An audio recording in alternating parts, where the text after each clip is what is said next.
Thank everyone so much for joining me today here at lunchtime. And it's been an incredible month as a curator in residence here, and I met so many great artists, and the staff member at RU here is also very incredible. I feel so blessed to be a part of RU this month. And today I'll be talking about the theme curating for diverse audiences. And to start with, I want to have a brief introduction of myself here. And this is my name, is Zhiheng Zhang, and you can call me Ashley or Ash. I'm a curator and writer based in New York City and Beijing, and here's my email address. I was graduated in Central Academy of Fine Art in China, and then during COVID, I followed the first Asian female curator, Victoria Liu, to study at University of Barcelona. And then I moved to New York City 3 years ago to study in visual arts administration. And these are the major exhibitions that I curated before. I actually started with some solo exhibitions curated for my artist friends in China. And then during the time of pandemic, I got the chance to curate for the first major show I ever curated. It's this virtual niche, Have You Ever Seen Memes in the Mirror, at Beijing UCCA and Shanghai Jinhua Art. I will talk about it later. And after I graduated from NYU, I curated these 4 exhibitions. Some are smaller size, some I put more time into it, and one is in Japan. It was like travel from here to Japan. Yeah, and I will talk about the Attention Please Scan exhibition in this presentation as well. So here are my fields of interest. I'm pretty much right now interested into the interdisciplinary study of art and technology. And as a curator, majorly making contemporary art exhibitions, I always would like to locate contemporary art in history. Because for me, the artworks we can see from the history is being selected. And so it's very nice for us to pull some reference from the past and to locate the contemporary art in the history. And also I'm pretty interested into audience engagement. I always viewing art space as a place not only for displaying art, but also as a place for socializing. It is a social place for people to communicate with each other. And also, I'm into public art because I would like to see artwork that is outside the white box and outside the museum and become a part of ordinary life. And also, I'm into the different sorts of way to display media arts. And lastly, as a female curator, I'm pretty much into presenting female and minority groups artists, and also the other underrepresented artists. Okay, so let's start with the topic here, curating for diverse audiences. So when I'm thinking about this topic and curating for exhibitions, I was thinking about majorly 2 questions here. How to make audiences feel satisfied, and also what is the purpose of curation? What is my purpose of curating this exhibition? So in general, I think I wanted to make audience satisfied through unique experiences that I provided through my exhibition. And the purpose of curation, I divided into 3 major components. One is visual purpose, one is social purpose, and one is educational purpose. And for me, these three aspects of curation actually create the experience for the audience. It is what makes the experience for the audience unique. So I will start with the visual purpose. So actually, during my undergrad study, I wrote the final thesis on this topic, the significance of visual design in art museum exhibitions. And I feel like the visual languages in curation is pretty important, because people are going into an exhibition, they are expecting something to have a visualized content to presenting for them. And people first get to notice the exhibition actually is before they enter in the exhibition space. And they will notice the poster, advertisement, guidebook, and even the ticket. So this will give the audiences their first image for an exhibition. And then in the gallery, the wall color, wall labels, light design, and then it is the artwork. The artwork is the most major part of the exhibition for sure. However, when the wall color is wrong, it's not pleasing, and the light is pretty disturbing, I think many of us has experienced this kind of exhibition visiting experience when we viewing an artwork and there's glass and there's light, and we will only see the light spot on the art piece. So we will not notice every of this when it's working greatly, but when it goes to a wrong way, people will notice it. So for me, it is very important component to make this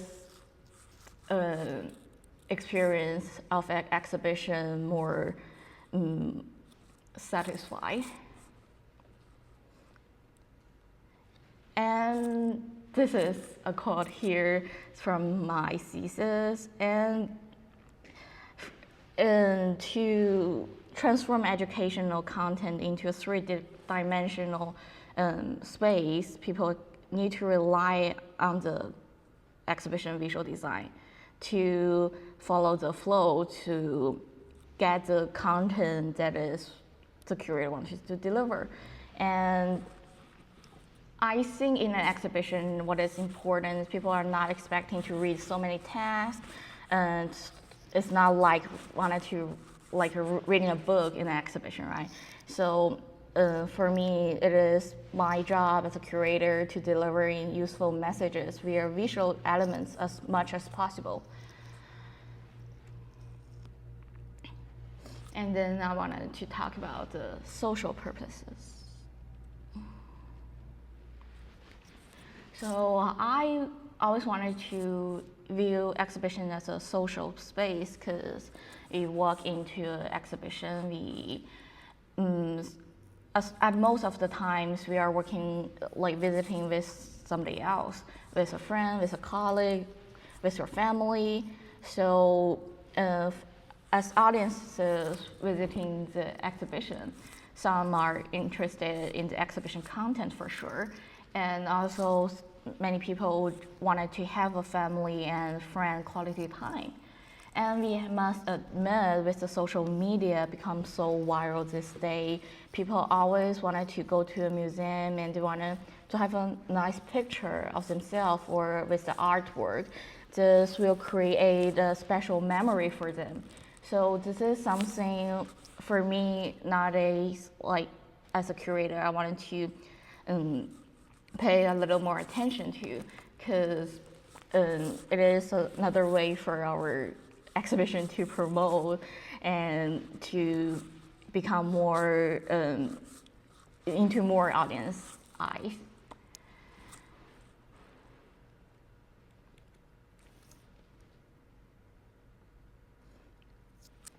Yeah, and also, so as we talked before, the visual languages in the exhibition will create this environment for people to socialize with each other. Then I wanted to talk about the educational purpose, which I feel will be the most important one for the curators, because it is something that a curator wanted to transmit the essential concept in the exhibition to the audiences. And curation always has a theme, and some are familiar topics in our life, but some are pretty distant from life. So how to make balance between the visual and social purpose is very important. So as I said, the education, content and curation is actually the heart of curation. And for me, I want my exhibition to be thought-provoking, and I want my text, wall label, preface, using the most simple way to transmit the core content. And I think if I can say something via visual messages, I will say it in visual messages. I will try to use more visual than verbal. Yeah, and then here it is. So I feel like it's actually here now it's kind of clear to me that when the visual and social purpose of an exhibition is achieved to provide their audience with unique experiences, the educational purpose will be achieved more easily along the way. Yeah, and now I will be giving some examples that I have curated before. And the first one is the one you may notice from the poster. It's the exhibition I curated last year in New York at the gallery, so Junior Gallery.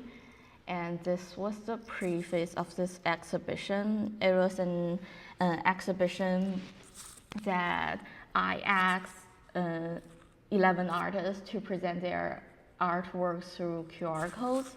And I also asked them to generate 2 to 3 questions with me. And I wrote it all on the wall here.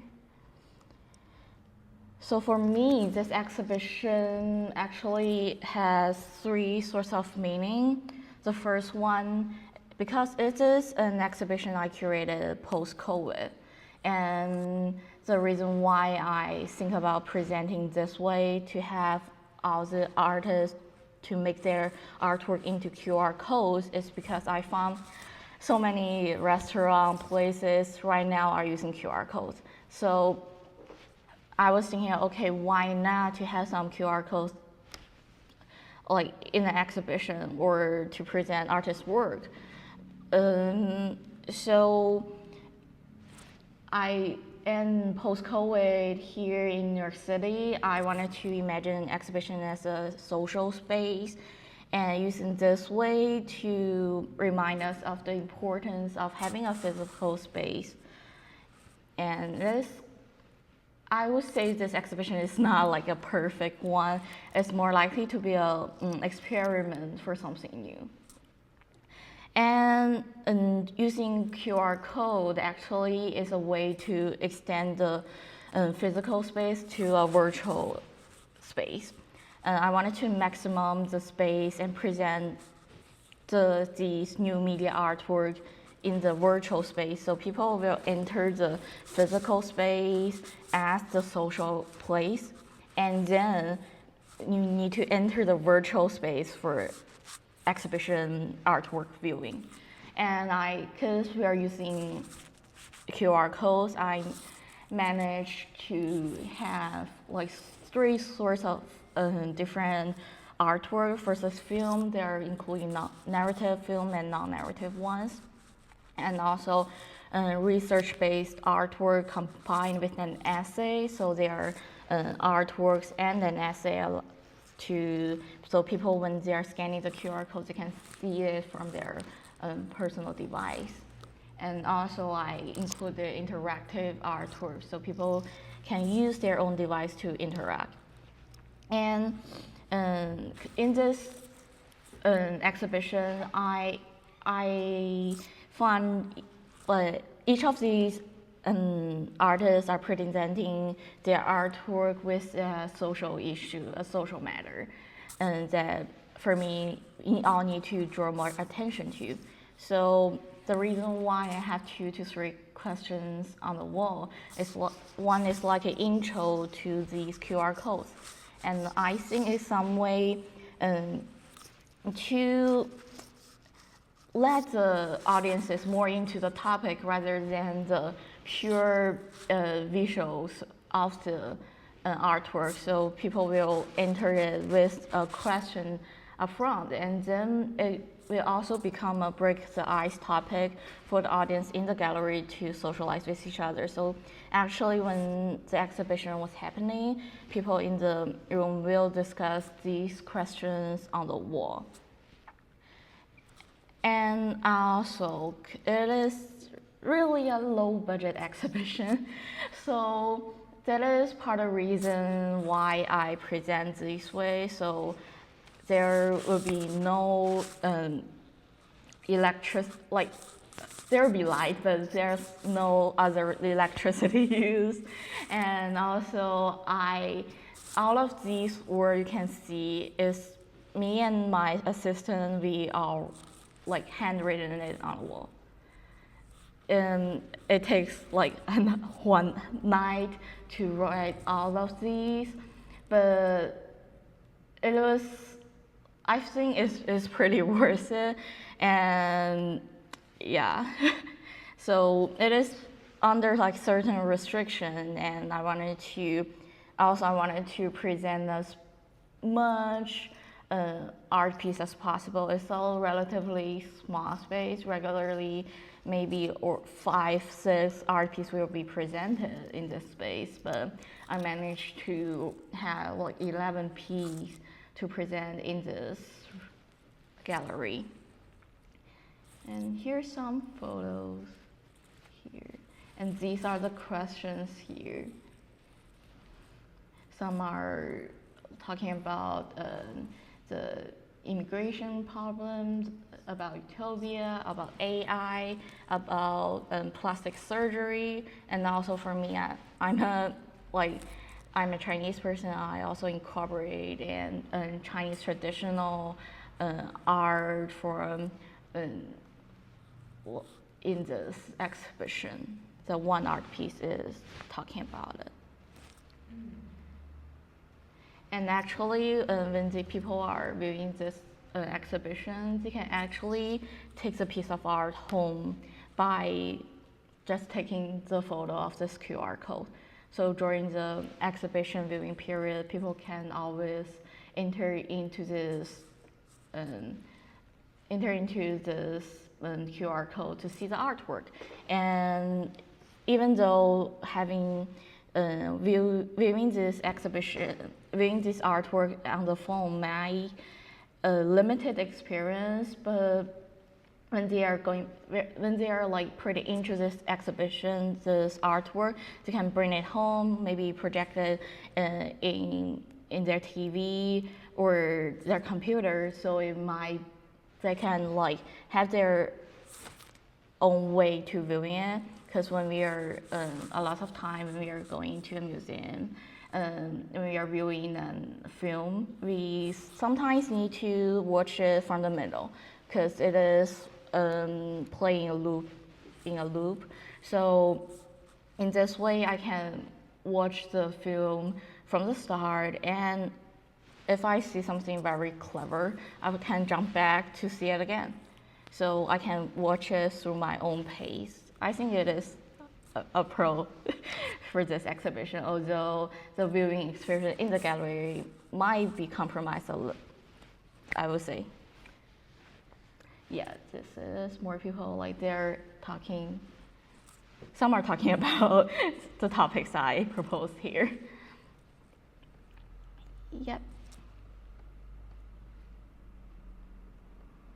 And as I said, this is under restriction, and there's many different exhibitions are usually under many different kinds of constraints, and we need to balancing the needs of different stakeholders, and the budget restrictions are the most common ones. And this is an exhibition that's in low budget, and this for me it is a new media art exhibition because they're all new media artworks. And so I wanted to compare it to another exhibition that I curated before, and it's also a new media exhibition. This one I mentioned from. Have you ever seen memes in the mirror? This one, and this exhibition for me is just the highest budget exhibition I ever curated, and this is an NFT exhibition. And this exhibition was happening after the big auction, like right after the big auction of people at Christie's. But I started to plan for this exhibition right before that. So I was generating the concept of this exhibition and doing many of the research of the blockchain technology. And at this exhibition, we actually called this artwork crypto artwork. And because like some of them are having a unique chain on the blockchain, some are not, some are seen on the crypto art. And yeah, and because of the People's auction, so this exhibition was, I would say, is unexpectedly successful, and it was like reported. Okay, the blonde one was me.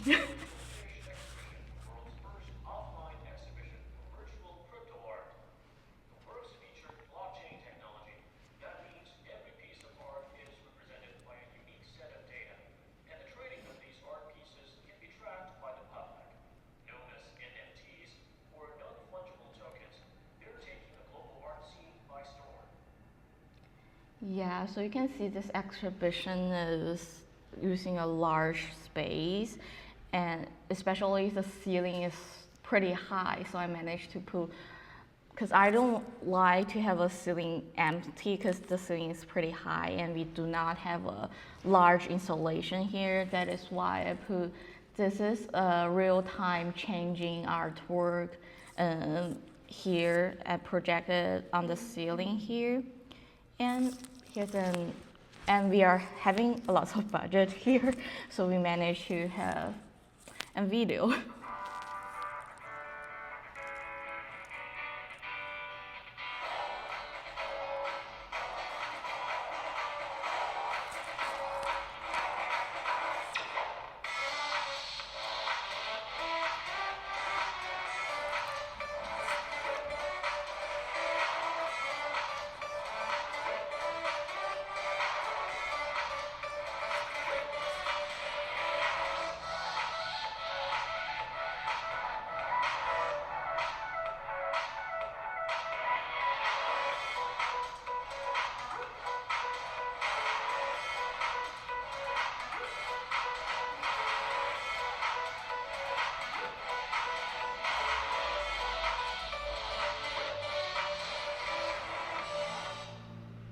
Yeah, this is the Chinese name of this exhibition because it was in China. Okay, so at this exhibition, I started from doing research and going into exhibition design. All of these I have participated, and also I work with many colleagues at the same time to make this happen. And this is the floor plan. We also have a souvenir store here. And to make the exhibition more immersive, I actually invited an artist to have a light design of this space, because the wall is pretty white and I don't like this kind of artwork, media artwork, to present it in a white box, because I wanted to give the audience that impression when they walk into the space, they are entering a pretty virtual feeling space, pretty something new, because NFT was the newest topic at the time. So I wanted to give them a little bit more of the immersive feelings for them to enter to a space that is pretty outside of their life. And I divide the space into two spaces using the light. One is the red one and one is the blue one. Yeah, this is a render of this. And when it becomes into real life, I think it worked perfectly, and you need to have the wall all painted blue or red. I just use the light. So, and every artwork is with a light on, so I do not need to worry about the light will interfere with the artwork itself. Yeah, and also you may notice there's some interactive machine that people can actually play with, and there are VR, AR here as well. Yeah, that was the original model that I made via SketchUp to design the space. And talking about the restrictions during this exhibition is that the exhibition space is large, but the UCC asked me not to use their original wall to display, so because we need many screens there.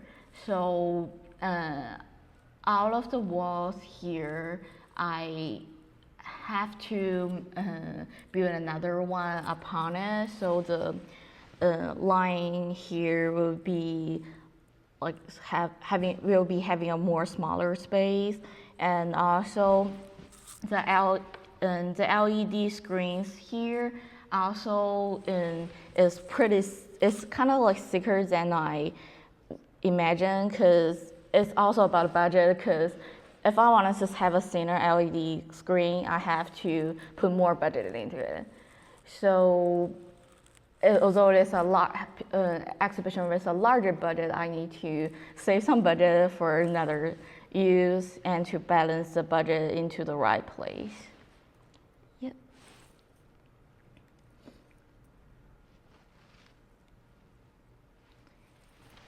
And also these old TVs here actually are also presenting many NFT works. And this is something I wanted to say, because when we first know about media artwork, when we first learn about media, is actually from these old televisions. And so I wanted to draw the history when we first got the image viral, goes into everybody's home, is through this television. So that is why I wanted to present these artwork via this television to remind us like how these artworks, these films are being now what it is.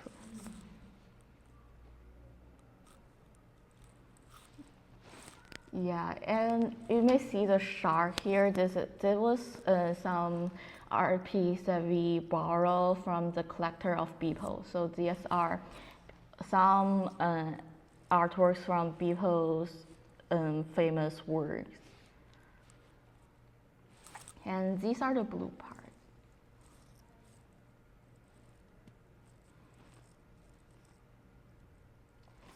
Yep. Okay, I think that's it for today. Yeah. Thank you. And if you have any questions, please feel free to ask me. Yeah.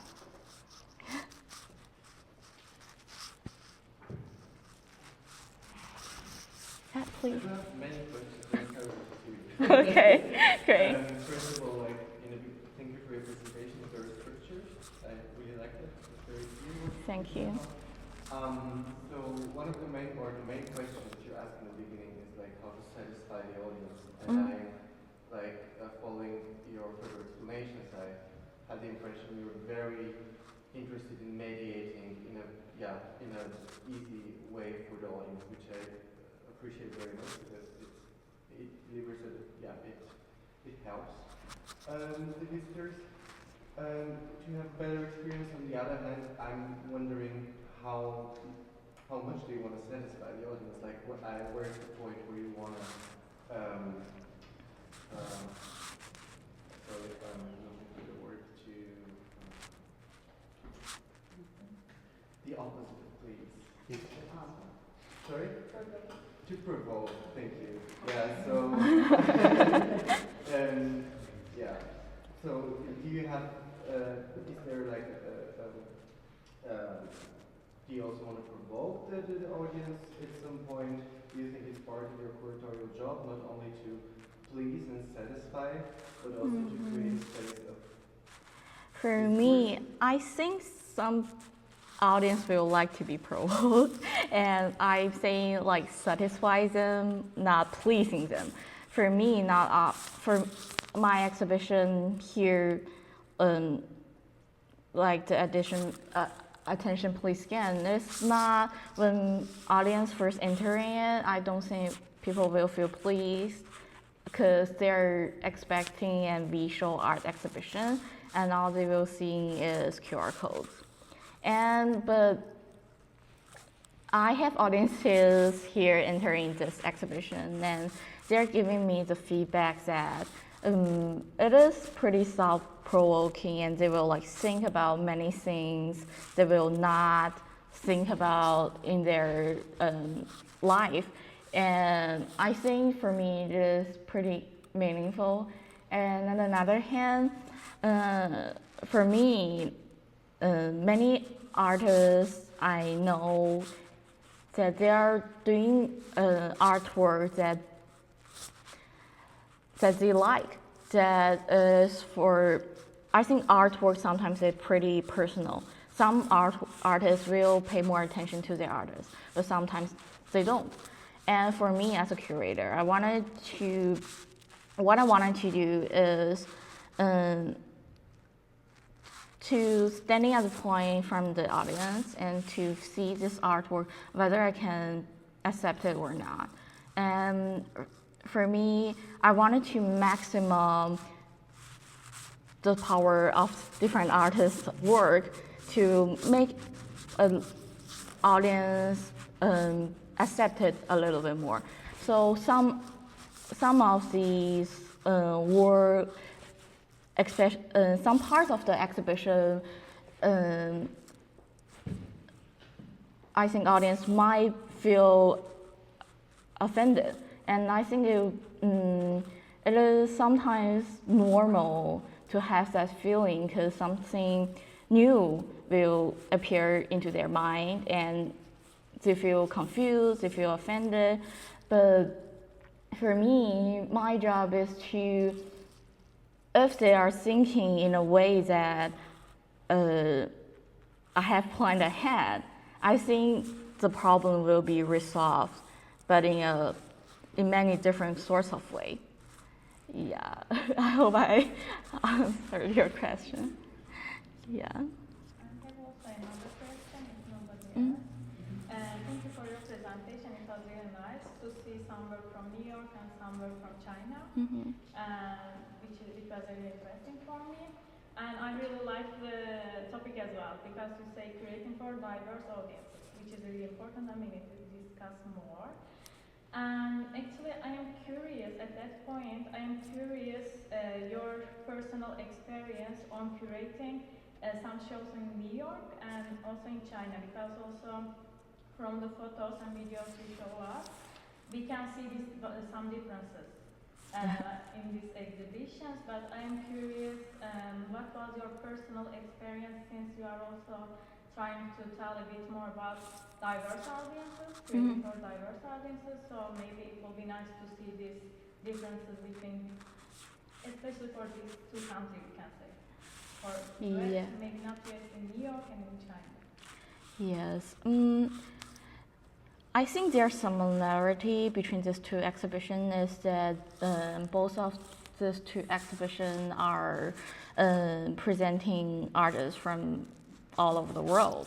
And also, although the location is different, one is in Beijing, one is in New York, and we are accepting audiences from around the world too. And yeah, however, I would say the major difference between these two exhibitions for me is one is a larger space, and so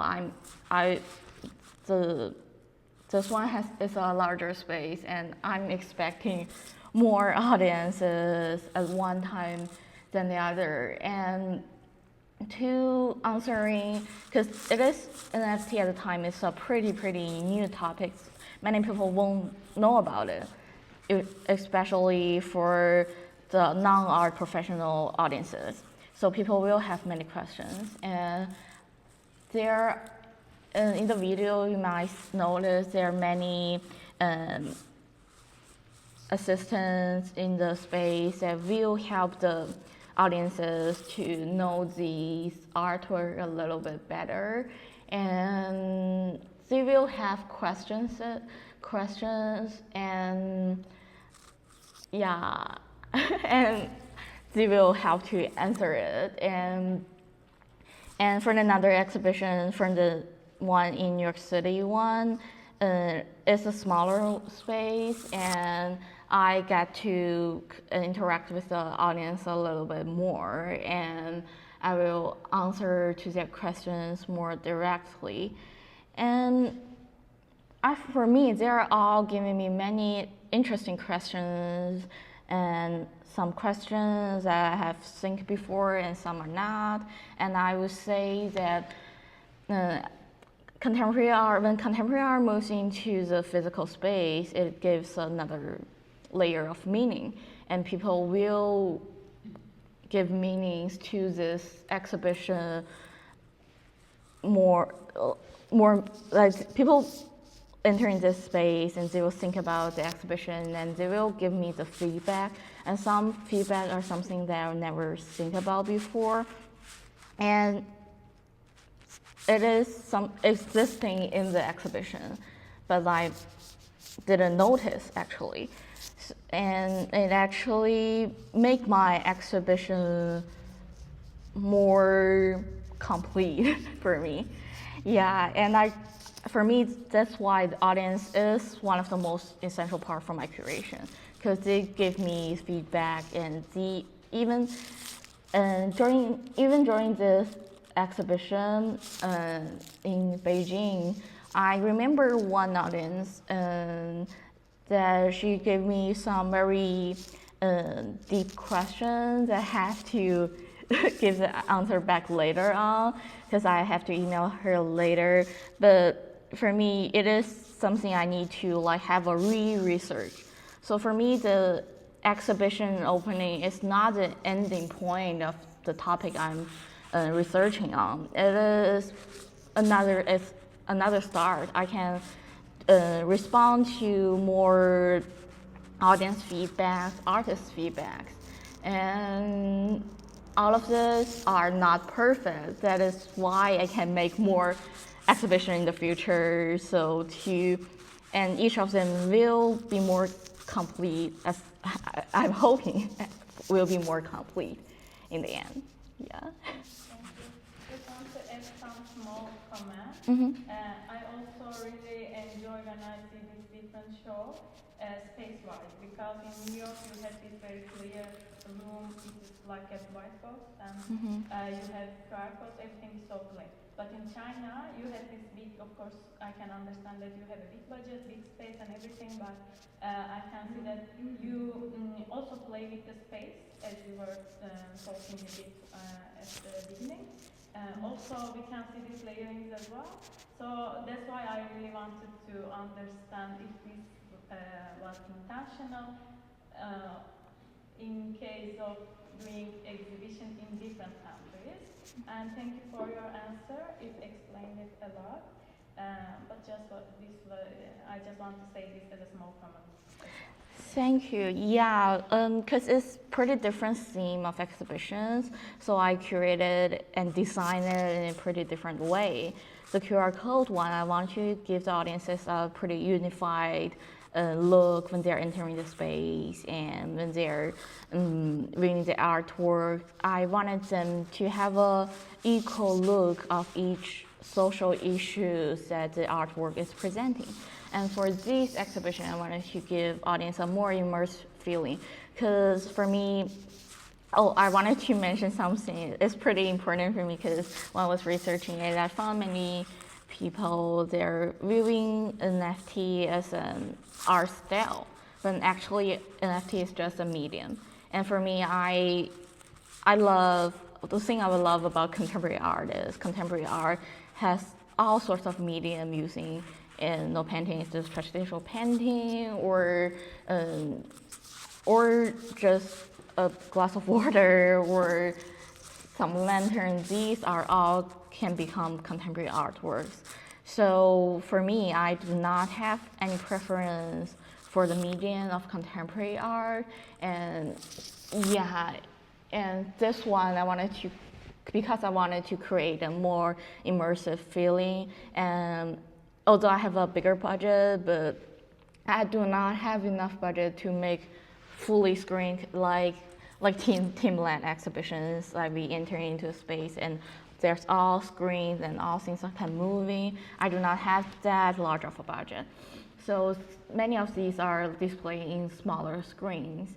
So I wanted to play a little bit more so people can watch up high and then maybe watch downwards and play a little bit and interact with a little bit, and then people can have a photo together with some of these artwork.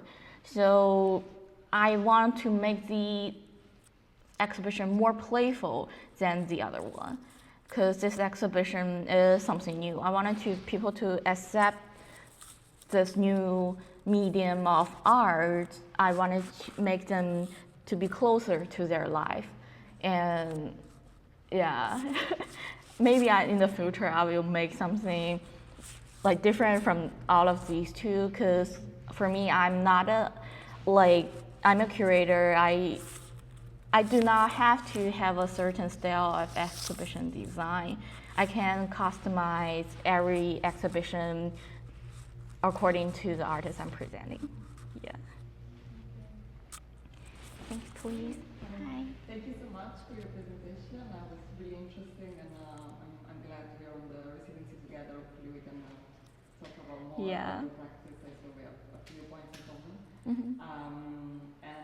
So I think I have one comment and one question. Sure. So I'm really glad that you pointed out how important it is to the visual importance in curating. Of course, like our role as a curator is to facilitate, like the experience, and also to empower the art and the artwork and make sure that it's accessible to many people, which is exactly like what you're doing. And I think also you're very good with dealing with the space and all these challenges. I think like actually was very smart doing the QR codes. Thank you.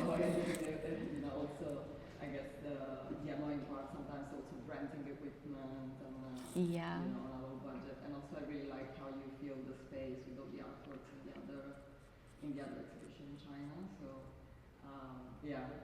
I'm really glad for that. Well done. And I really think my comment in general is visuals are very important part of curation, and I don't know if it happens to you as well, but more often than not, or at least more often than I want to, when I go to exhibitions, I focus more on how things are hanged than the art. And I hate that because for so many reasons, but like as a curator, it's like, you're always critical. I was like, I could have done better.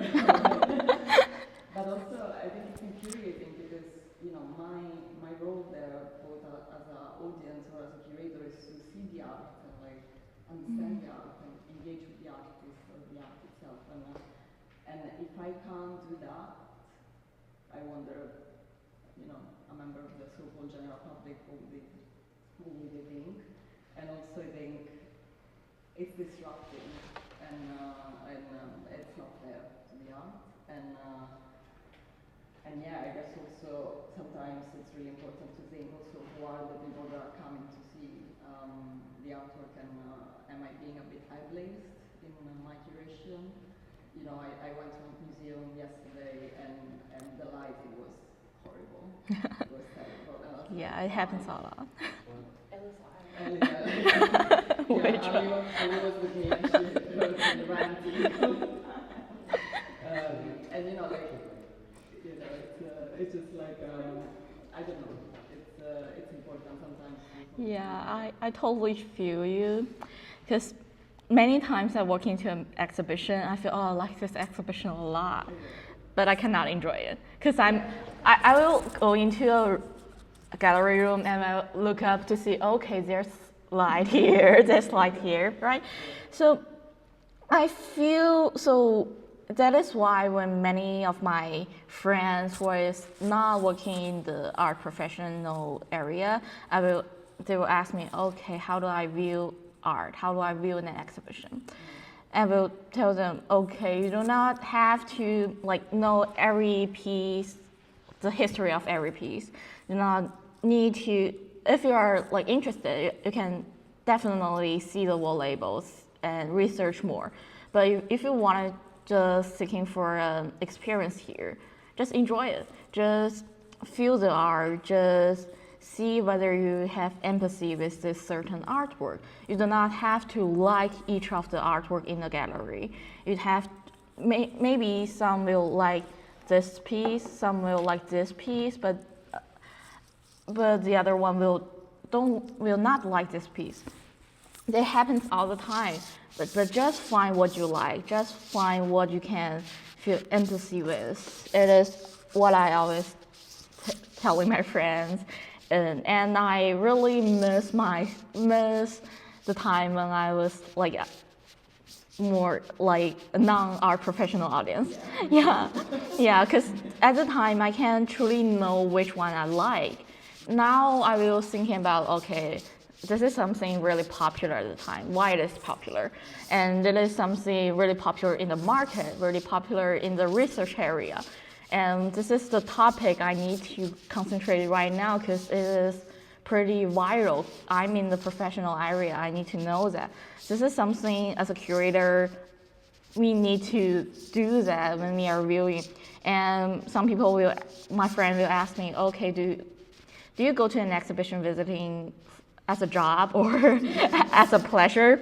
For me, sometimes it is a job. Sometimes it's pleasure, and it sometimes can happen at the same time. Many times I'm working to an exhibition, sometimes I feel disappointed, for sure, like the one you just visited.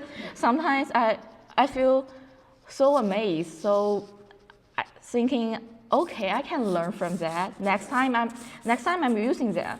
Because we don't not have a label for, okay, this type of light. This is only me, I can use this type of light. And I'm open for other people to using this QR code idea as well. Yeah.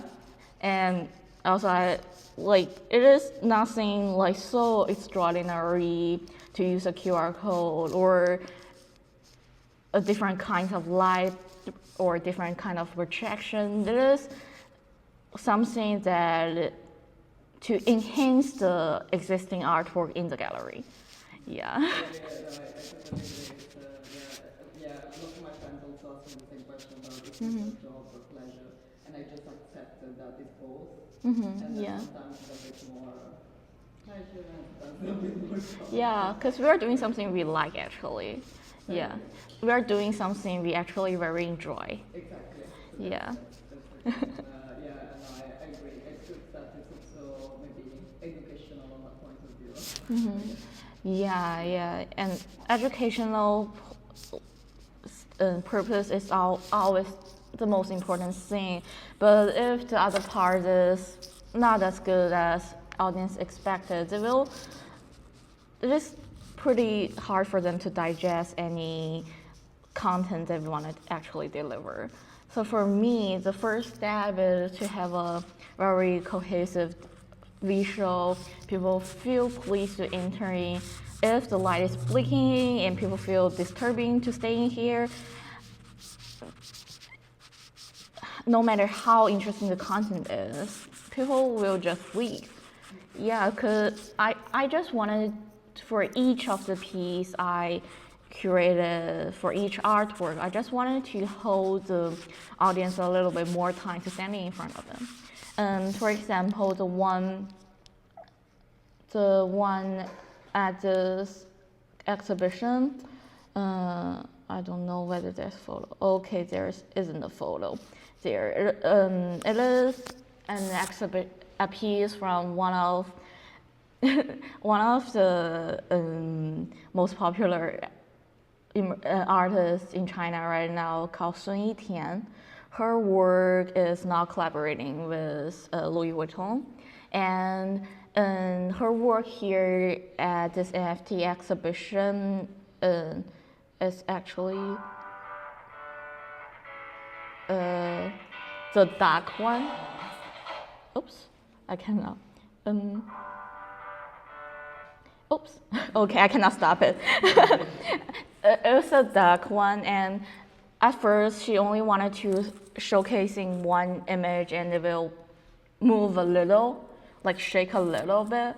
And when I saw this piece, I feel okay. It only shake for 2 seconds.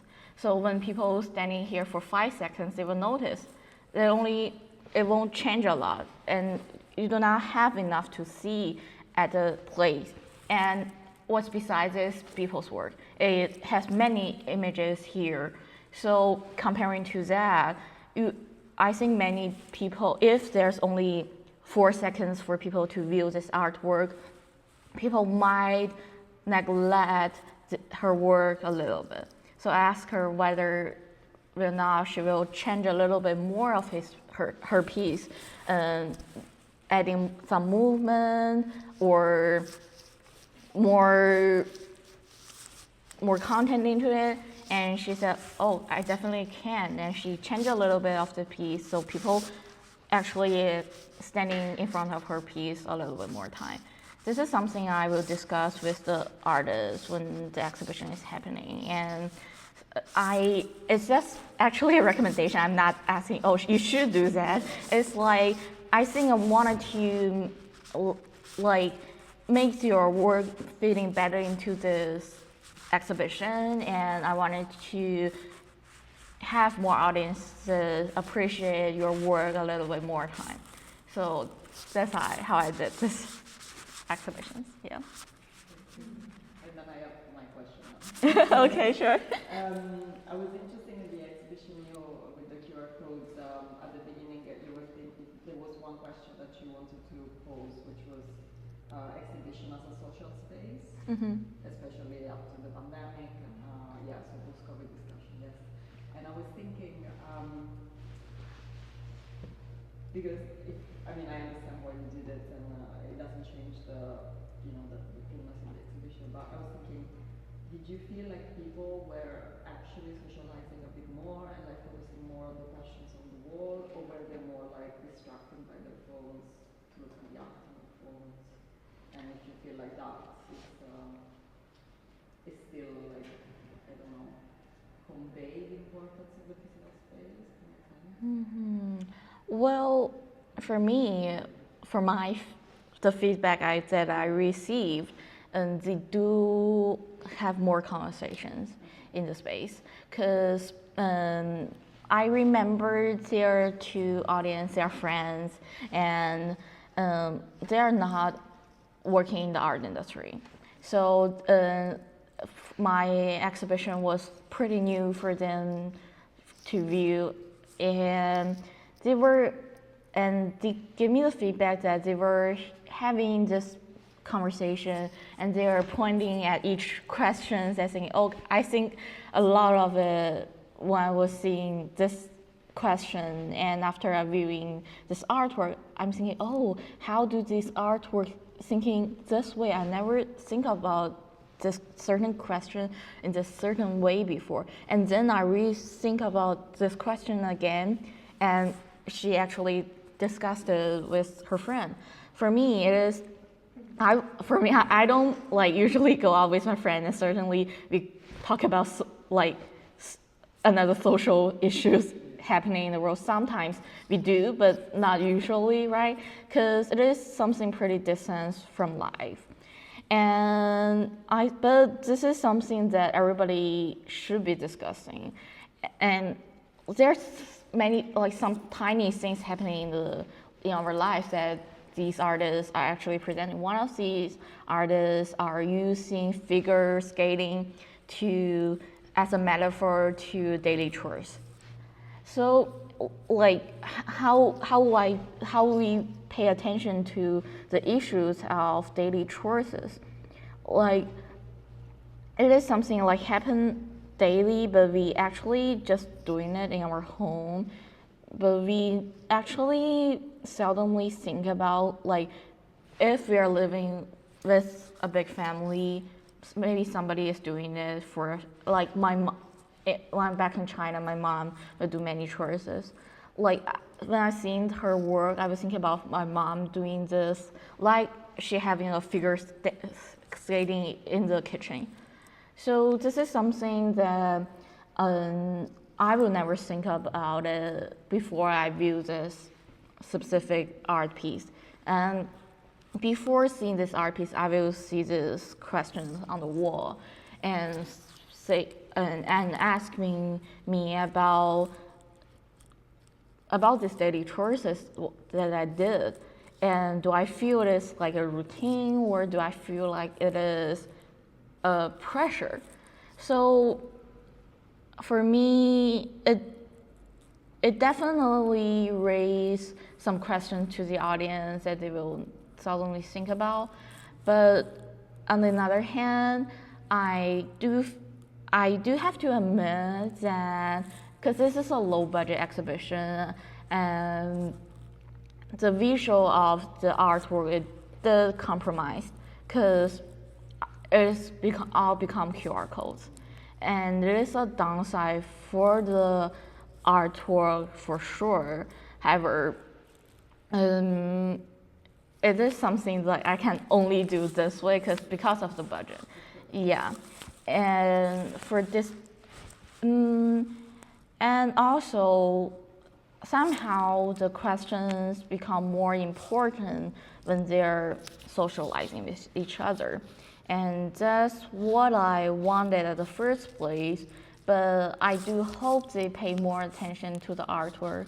And I think some of the audience, when they are going back home, they actually view the artwork again, because I can see from my side, I can see like how many people view it at what time, right? I do not know who they are actually. Yeah, I have to say that. Yeah, I'm not spying on people.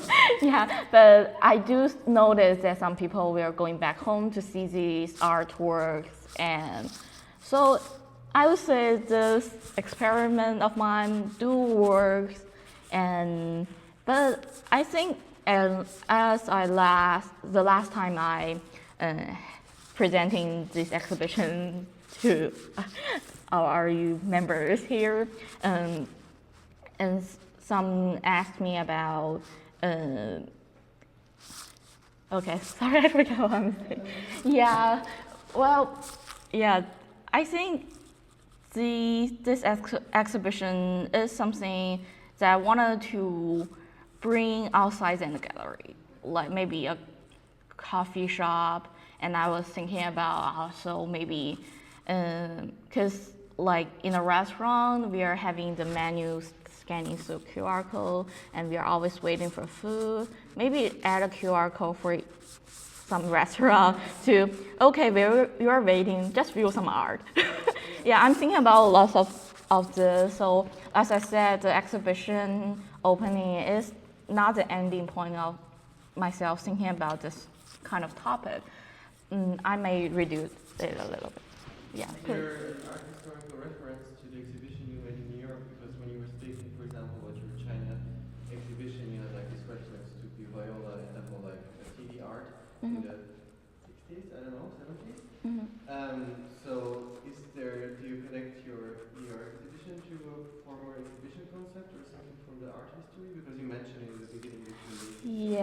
Some of the artworks are actually like having you can finding its root from the from the history, and for me the QR code is actually something.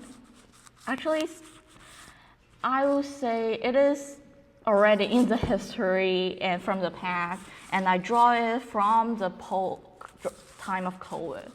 Yeah, this is like the reason why I have this concept of this exhibition is because during the COVID time we have this contactless approach for everything, and QR codes become a way for us to make this thing happen. This is something I picked from the near history, because COVID, I would say, is kind of in the past, and we are now living in the post-COVID era, and I wanted to give some reflection on it. Yeah. Please. Thank you so much for the presentation. It's really enlightening. And I do have a question, actually similar to one of the previous comments. So, have you ever received any critiques or just suggestions that you think is really memorable and you can share with us? Well, yeah, I definitely receive critics, especially for the QR codes ones, because the visual here is very unified to be the QR code black and white, and people definitely are expecting for a visual art exhibition is more vibrant visual they wanted to receive, and this exhibition is something different, but this is something I wanted to maybe provoke this audience to let them to have another sort of feeling when they're in the gallery, to have a really cohesive visual here. So every artwork they wanted to view is not about the visual, because when we are viewing artworks in galleries, sometimes, many times we will see the visual first. We do not know what is the concept or what is the content behind, what is the question, what is the matter they wanted to discuss in this art piece. But in this exhibition, I actually wanted to, the reason why I want to call it experiment, because I wanted to have a plan for how they view this art. It is in this way, they have to see the question first before they entering the real visual of each artwork. So it is something a little bit critic, and yeah, I would like to receive more critique for sure, and I think art criticism is so important for me, and yeah. Yeah, please. Are you listening? Huh? Right? I'm wondering what is for you. What is the role of a curator? Because from what I saw, the role of the curator is philosophically, if you want, it's a kind of figure that's kind of manage objects and images and stuff like that, and a kind of neoliberal society.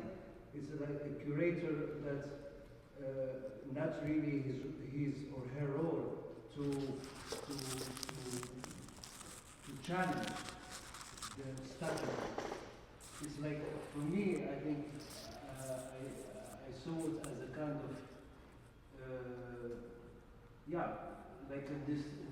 from this perspective, from social and even political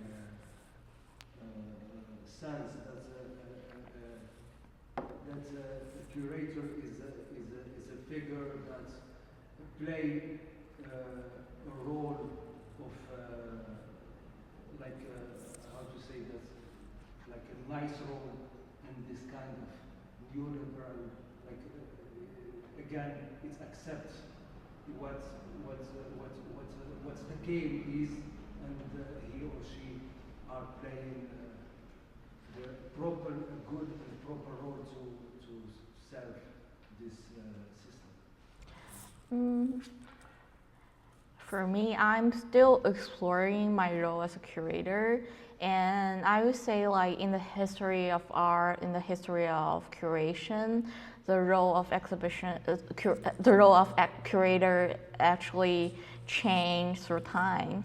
It is the first independent curator is actually Howard Zeman, and before him, there's no all the curators are in-house curators. There's no independent curator. So for me, the curator's role always change through time.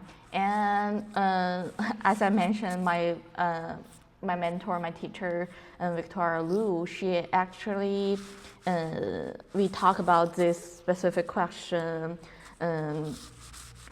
like 3 years before, and we were saying like actually the curator people are thinking about nowadays is more likely to be a researcher curator role. It's like in-house curator. But nowadays curator is actually beyond that. Curator is like a manager. Curator is like a strategist. Like the curators are having different functions for different exhibitions. For this one, I'm also an art handler. Right, I wrote all the text on the wall myself. I hang all my artworks here. So, and also I'm researching into this topic, like the general role of a curator. And for this show, for the NFT show, I also need to form different workshops and communicating with sponsors to actually this exhibition lasts for like 2 weeks, and for many of the nights we actually are inviting these sponsors to have a like a company night or B company night so they will be satisfied. And for me, my role like I didn't have to be an art handler here in this exhibition because we have a construction team. So the role will change depending on what exhibition I'm curating. Yeah. And where? Huh? And depending. Yeah, where? Yeah. It is like different for each exhibition, and I think like because these are like in museum, in gallery, in art spaces. Some like if it is an art fair curation is also different, or this like art biennial exhibition, they will be also different because the center, what is like I said, like as a curator, I need to balancing different stakeholders, and some exhibition is simpler, it's smaller space, fewer people involved, and also fewer audience.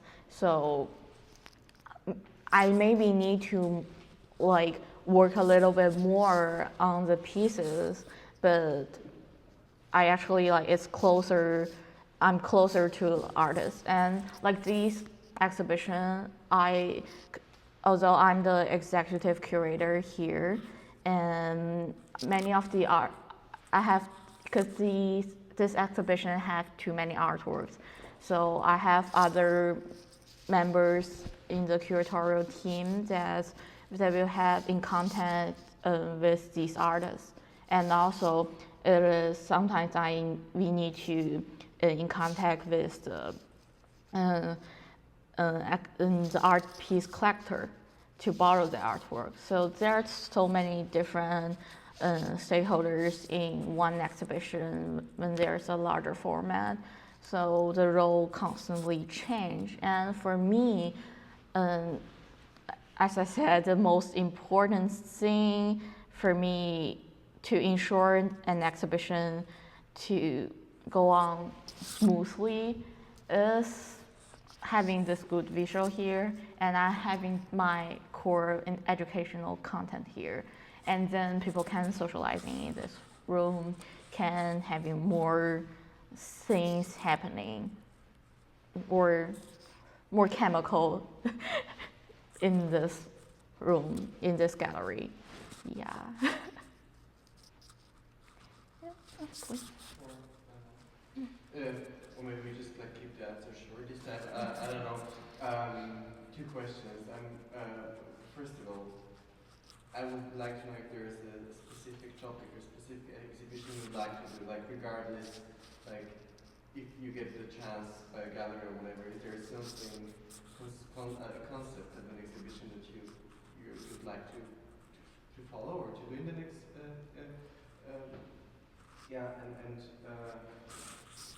sorry, my Sorry. question was, no, let's keep it short. Perhaps No. let's wrap So up. what's coming up next? Like, is there something, a topic that's interesting for you? Well, I was thinking about like different topics, and like this exhibition. Actually, I have think about this concept and topic for like 2 or 3 years in total. I have like so many topics on my mind, but I will find the right time, find the right space to do it. And for this exhibition, I wanted it to be a small space, but I wanted to it into a white box. And maybe when I was communicating with artists at RU this month, I remember I was speaking with Noah, and she was doing some like pretty miniature painting. I have always thinking about like having a miniature painting exhibition somewhere, but I wanted to find the right place. I want the space to be pretty narrow, so people need to be pretty close to the artwork and like walking into a lane. And also I was thinking about doing exhibition. Like I said, I really like to find reference from the past. And I would like to have something like pretty connected to material culture, like all of the artworks is something is finding roots from certain materials, and I will placing a certain material and the artwork together, and when there's time. So yeah, there's a lot of stuff in my mind. I wanted to post something like from the Renaissance, like how the Enlightenment in the past and what is our current Enlightenment, right? So this is many things are going on. Like I like to think about things like all the time, and there are so many concepts on my mind that I want to curate in the future. So I do hope like this presentation will give me more opportunity to curate more, because I met so many wonderful artists here, and I do wanted to collaborate with all of you and many fascinating artists in the future. Yeah. Thank you very much. Yeah, thank you. Yeah. Thank you, RU.